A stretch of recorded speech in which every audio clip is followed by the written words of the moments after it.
He smiled like it was just another normal morning. She was getting ready for the most important day of her career, a presentation that could finally earn her the promotion she had worked so hard for. Her nerves were high, but she stayed focused.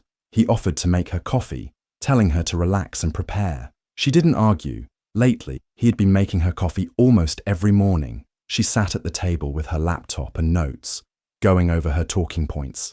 He handed her the mug with that same calm smile. She took a small sip and paused. Something wasn't right. The taste was bitter, strange, almost gritty. The texture felt off. Her chest tightened, but she stayed completely still. He was fixing his tie, not paying attention. She looked down at the mug again. Then, without saying anything, she stood up, walked to the counter, and picked up his coffee. While he was still turned away, she carefully switched the mugs. She put her mug in front of him and took his for herself. Then she sat down again and watched. He took a big sip of the coffee, completely unaware of what had happened. His face didn't change. He didn't notice a thing. He smiled again, as if everything was perfectly normal. But she knew something was wrong, and she had known for a while now. He had no idea she was watching him closely. No idea she was testing him. She stayed calm. Her face didn't show anything. But inside, her thoughts were sharp and focused. She had almost drunk the coffee he gave her. Almost, but not quite. He didn't know she had figured it out. Not yet, but he was about to. He didn't know what else she knew. In the months before that morning, things had slowly started to change. At first, she thought it was just stress. Work had been busy, and she was trying so hard to do well. But little things kept going wrong, and somehow, her husband was always there when they did. He would forget to tell her about messages from her boss. He once said, "Oh, I thought I told you," when she missed an important meeting. Then her calendar started to get strange. Meetings she had written down would disappear or be moved to the wrong time. She thought maybe she was just tired and making mistakes. He laughed when she got flustered. "You need to get more sleep," he would say, smiling like he was being kind.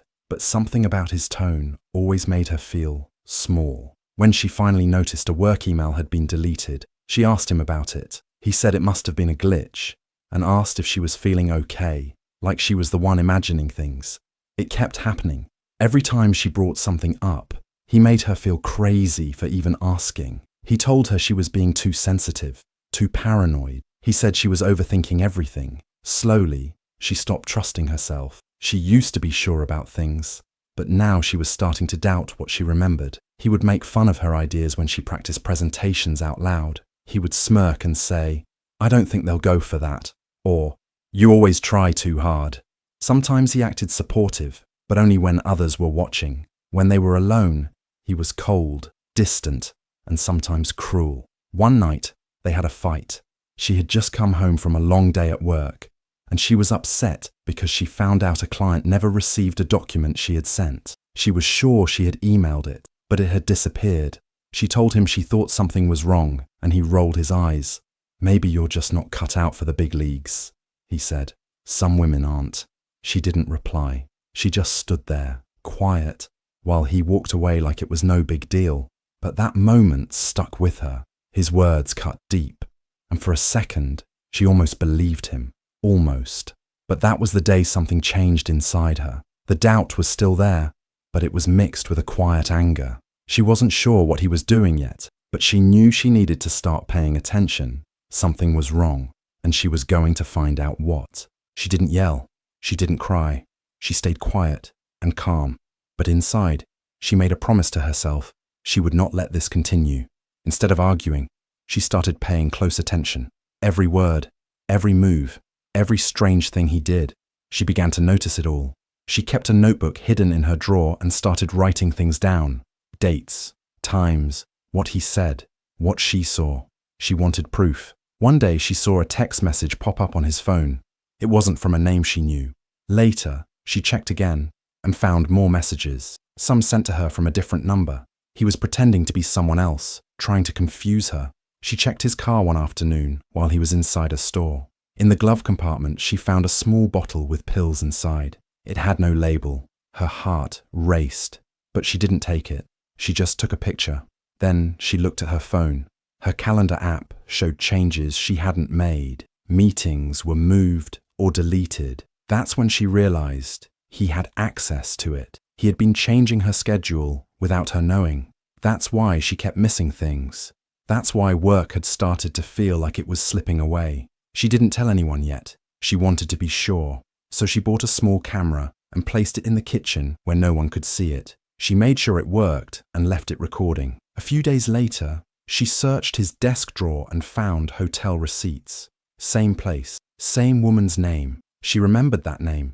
Someone she worked with. Someone who once said, "If you ever leave him, call me." At the time, she thought it was just a joke. Now it felt like a warning. She didn't cry when she saw it.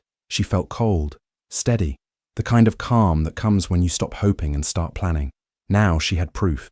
The messages, the pills, the changes to her calendar, the camera, the hotel receipts. She knew what he was doing, and she knew who was helping him. She wasn't ready to strike back yet, but she was getting there. Quietly, carefully, she was preparing for the moment when she would finally make her move. One evening, she told him she was going to yoga. He nodded, said, "Have fun," and didn't ask any questions, but she had no plan to go to class. She got in her car and followed him instead, driving slowly and keeping her distance. He didn't notice. He drove straight to a hotel across town. She parked a few spaces away and watched from inside her car. After a few minutes, she saw someone walk into the lobby and greet him. It was a woman she knew, someone from her own office. Not a friend, but someone who always acted too friendly. This woman once joked, "If you ever leave him, call me." Back then, it seemed like nothing. Now it meant something else. She stayed there, waiting. Her heart was pounding, but her hands didn't shake. After a while, she saw the woman take his arm, and they went upstairs together. She didn't follow them. She didn't need to. Now she knew. It wasn't just a personal betrayal. It was something bigger. Over the next few days, she started putting the pieces together. This same woman had been in meetings with their boss. She often stayed late, always had reasons to talk about work that didn't involve her own job. Things started making sense. She checked old emails and messages. She remembered details she had brushed aside. Then she searched through a shared office folder and found something shocking. Messages the woman had sent to their boss.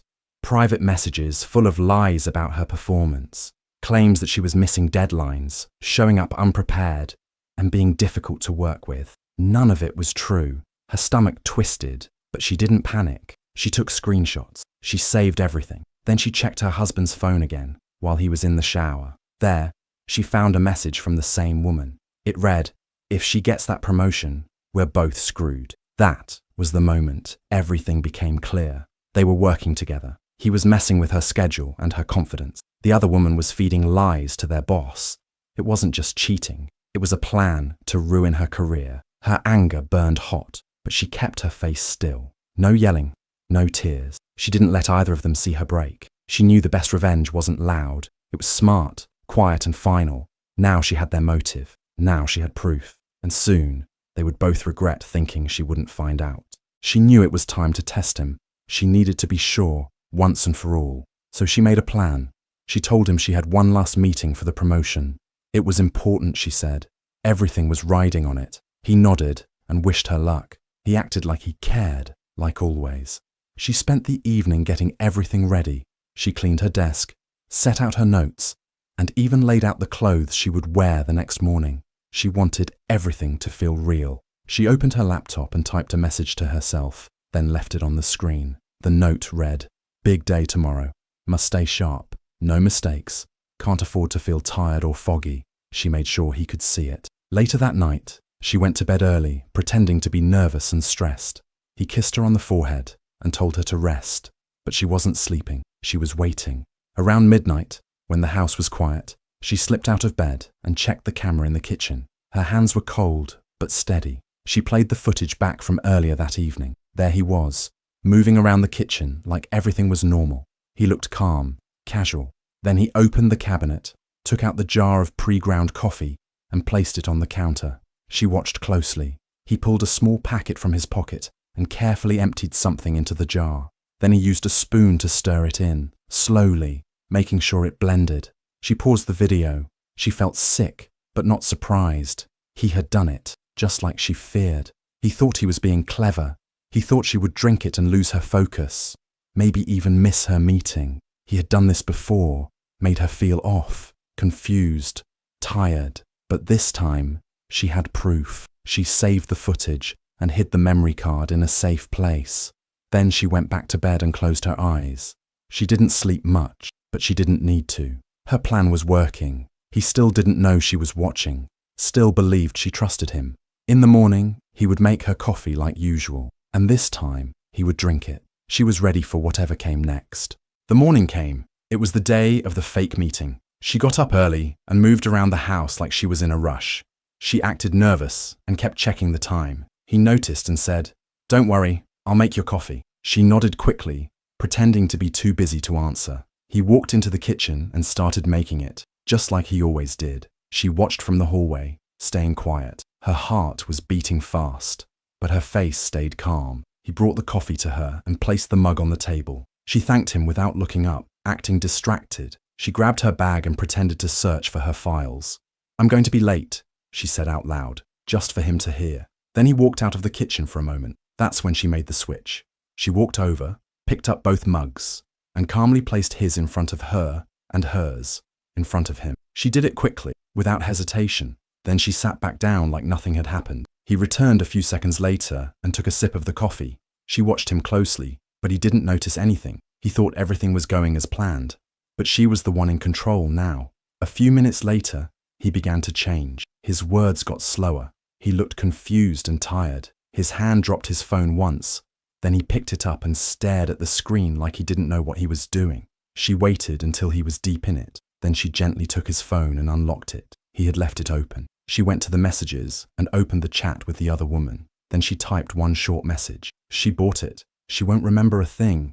Then she sent it. After that, she walked over to the camera she had hidden earlier and turned it on. She began filming him. He was slurring his words now, blinking slowly, struggling to sit up straight. He tried to speak, but the words came out wrong. She didn't say anything. She just filmed him. This was what she needed. Clear proof of what he had done and what he had planned. Everything was falling into place. He had tried to ruin her, but now he was the one falling apart, and she was finally ready to end it. She walked into the office with her head held high. The meeting had already started. Her boss and a few co-workers were sitting around the table, looking confused to see her. She had told them earlier she might not feel well. Now here she was, looking calm and focused. They asked if she was okay. She nodded and said, "I have something important to show you." She placed a flash drive on the table and plugged it into the screen. No one said a word as the video started to play. First, it showed her husband in the kitchen. He was crushing something into the coffee. The camera had caught it all, every movement, every step. Next, the screen showed him sitting at the table the next morning. His words were slurred. His body was weak. He was trying to speak, but nothing clear came out. Then, she showed the message she had sent from his phone to the other woman. The words appeared in big, bold letters on the screen. She bought it. She won't remember a thing. Finally, she opened the private messages between the other woman and their boss. There were lies about her work, false stories, and cruel plans. The same woman who had smiled at her in the office had been working behind her back the whole time. The room was silent. Her boss looked at her with wide eyes. Then he spoke, calm, but serious. "You knew, and you let it play out." She looked him in the eye and said, "Yes. I wanted them both to know I'm smarter than they think." Her voice was steady. She didn't cry. She didn't look away. Her boss nodded slowly and asked her to step outside while they discussed everything. A few minutes later, he came out and told her the woman was being removed from the project. A full report would be made, and legal steps would follow. She had done nothing wrong. In fact, they were thankful she had brought the truth forward. She was offered support from HR and the company's legal team. They said they were proud of her for staying calm and protecting herself. She thanked them and walked out of the meeting room. Her hands were no longer shaking. Her heart felt lighter. The truth was out. Her husband and the other woman had tried to destroy her, but in the end, she had turned everything around. She didn't need revenge with yelling or anger. She used the truth, and it was stronger than anything they had. He was taken to the hospital, confused and scared. His speech was slurred, and he couldn't stand straight. The doctors asked what happened, but he couldn't explain. She stood nearby, calm and quiet, watching it all. When the nurse stepped away, she made a phone call. She called the police and said, "I need to report something serious. Someone tried to poison me." The officer asked questions, and she answered clearly. Then she said, "I have proof." Later, at the station, she handed over the video from the kitchen. It showed everything. Her husband crushing something into the coffee. She also gave them the message he sent from his phone and the other things she had saved, like the pill photo and hotel receipts. The officers watched the video closely. They asked a few more questions and took her full statement. Then they went to the hospital and placed him under arrest. He didn't argue. He looked pale and weak. He knew he was caught. He was charged with trying to drug her and trying to stop her from doing her job. It was a serious crime. He said it was a mistake, but no one believed him. The video told the truth. Meanwhile, the company acted fast. Her boss met with HR. The other woman, the one helping him, was called into the office. She tried to deny everything at first, but when they showed her the messages, her face changed. She was let go that same day. Her name was cleared. Everything she had lost, missed meetings, bad reviews, was now being looked at again. Her boss apologized. The HR team offered support, including legal help if she wanted to press more charges. She didn't smile much, but she nodded and said, "Thank you." A few days later, she was called into the office again. Her boss handed her a letter. It was official. She had earned the promotion. Her hard work had always been there. Now the lies were gone. She walked out of the building that day with quiet pride. She didn't need to shout. She didn't need to hurt anyone. The truth had done enough. She had planned carefully. She stayed calm. She gave the facts. And now she was free from both of them. No more fear, no more games. Just her new role, and a fresh start. She walked through the cold hallway of the jail, holding a folder in her hand. The guards opened a door and led her into a small room with a glass wall. On the other side, he sat in handcuffs, looking nothing like the man she once knew. His face was pale, and his eyes were sunken. He looked like he hadn't slept in days. His hands were shaking, and he couldn't sit still. His clothes were wrinkled, and his hair was messy. He didn't look strong or proud anymore. He looked like someone who had lost everything. When he saw her, his eyes widened. He opened his mouth like he wanted to say something, but no words came out. She didn't wait. She sat down, placed the folder on the table, and picked up the phone to speak through the glass. He slowly reached for the phone on his side. His hand trembled as he brought it to his ear. She looked straight at him and said, "Next time, don't underestimate the woman you married." Then she pushed the folder toward the glass. Inside were divorce papers and full custody documents. Everything was ready. All he had to do was sign. His face changed. He looked even smaller now. His eyes filled with fear and regret, but she didn't care anymore. She had seen enough lies, enough games. She had given him chances before, but now it was finished.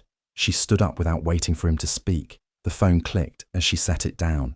She didn't look back. She walked out of the room with calm steps, her shoulders straight and her mind clear. The guards closed the door behind her. Outside, the sun was shining, but the wind was sharp. She took a deep breath. It was over now. She had faced him, shown him the truth, and walked away on her own terms. There were no tears, no anger left, just peace. She got into her car and placed the folder on the seat beside her. It was more than just paper. It was proof that she had taken her life back. She wasn't the quiet woman he could control anymore. She was strong, clear, and done with him. He would sit in jail, thinking about what he had done, and she would move forward. No more lies, no more pretending, only freedom, truth, and a new beginning. She didn't need his apology. She had everything she needed. The morning light came through the window of her new apartment. The space was quiet, peaceful, and full of fresh air. It was small but warm, and most importantly, it was hers. No tension, no fear, just calm. She stood in the kitchen, slowly brewing coffee. Her movements were gentle. She wasn't rushing. She poured the hot water over the fresh grounds, breathing in the rich smell. It was the first time in a long time that coffee didn't make her nervous. It felt safe again. Her best friend sat on the couch, watching her with a soft smile. "You look different," she said kindly. "Lighter." She turned and nodded. "I feel different." Her friend leaned back. "So," she asked, "how do you take your coffee now?" She paused, picked up the mug and looked at the dark liquid. Then she smiled. Not the fake smile she had used for months, but a real one that reached her eyes. "Strong," she said. "No sugar, just like me now." They both laughed, but it wasn't loud or wild. It was gentle and full of meaning. She sat beside her friend, holding the mug with both hands. The warmth of it filled her fingers, and this time it brought comfort instead of fear. She took a sip, and it tasted perfect, bold, rich, and real. Nothing was hidden in it. Nothing was being done behind her back. She looked around her new place. The boxes were still half packed, and the walls were bare, but it didn't matter. It already felt more like home than the old house ever had. No one was there to control her. No one was watching her every move. She didn't have to be careful with her words or second-guess herself. She was free to breathe, speak, and simply be. The road had been long and painful. She had been doubted, tricked, and hurt, but she had faced it all. She had stayed quiet when needed and taken action when the moment was right. Now she was safe. She was respected. She was stronger than she had ever been. Her friend raised her own mug and said, "To new starts." She raised hers too. "To truth." Then she leaned back on the couch, closed her eyes for a moment, and let herself relax. For the first time in months, there was no pressure, only peace and real coffee. Do you think she did the right thing by letting it all play out and exposing them publicly? Or should she have handled it more privately and walked away quietly? Let me know what you would have done in the comments. I'm seriously curious to hear your take on it. And if you love twisty stories like this one, don't forget to subscribe and hit the notification bell so you never miss the next wild drama drop.